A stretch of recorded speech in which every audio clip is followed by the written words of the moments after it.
नमस्कार, आप देख रहे हैं न्यूज फ्लैश।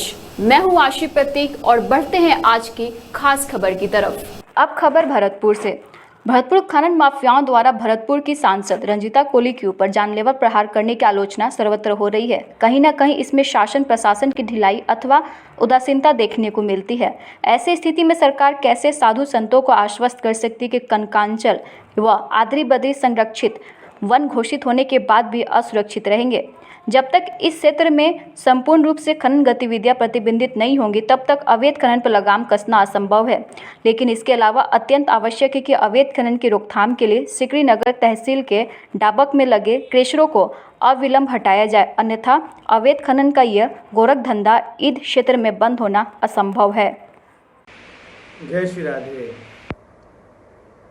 सांसद कोली पर हुए हमले की हम बुरी तरह से भर्त्सना करते हैं। ये दुर्भाग्यपूर्ण है कि खनन माफिया इतने निरंकुश हो चुके हैं कि वह एक भारत की जनप्रतिनिधि के ऊपर हमला कर सकते हैं।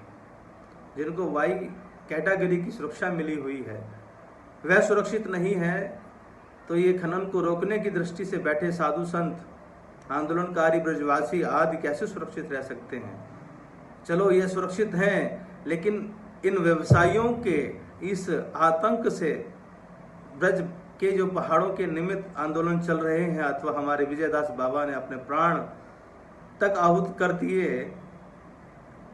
तो वह कैसे सुरक्षित रह सकते हैं, इसकी बड़ी एक आशंका है। यह चिंता विशेष है। हम लोगों के प्राण हैं, आज हैं कल नहीं रहेंगे, ऐसा हो सकता है। हमें भी लेकिन हमें भय नहीं है और आप हमें भय दिला नहीं सकते। एक दिन तो जाना ही है, लेकिन ये हमेशा याद रखना कि साधु अगर चला जाएगा तो हजार साधु उसमें इकट्ठे होते खड़े हो जाएंगे, लाखों साधु उसमें खड़े होकर के आपका सर्वनाश कर डालेंगे। हमारे ब्रज के पहाड़ सुरक्षित हों, व्यवस्थित हों, संरक्षित हों, इसके निमित्त एक ने आहुति दी है और हजारों लोग तैयार बैठे हैं आहुति देने के लिए, लेकिन हम घबराने वाले नहीं हैं। माननीय गहलोत जी, आपसे पुनः हम आग्रह करते हैं, अविलंब वहां से क्रैशरों को हटाया जाए,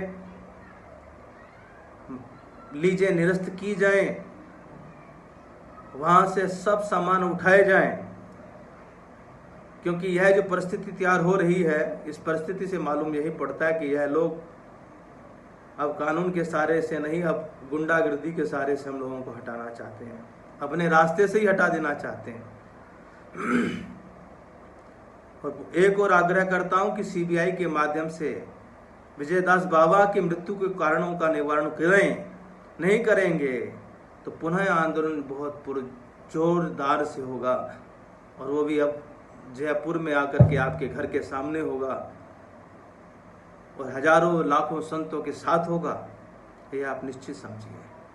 और तुरंत ही पहाड़ों के आसपास 10 किलोमीटर तक ऐसा स्थिति हो कि कोई भी क्रैशर वहां ना लगे, पहाड़ों के निकट ऐसी व्यवस्था कर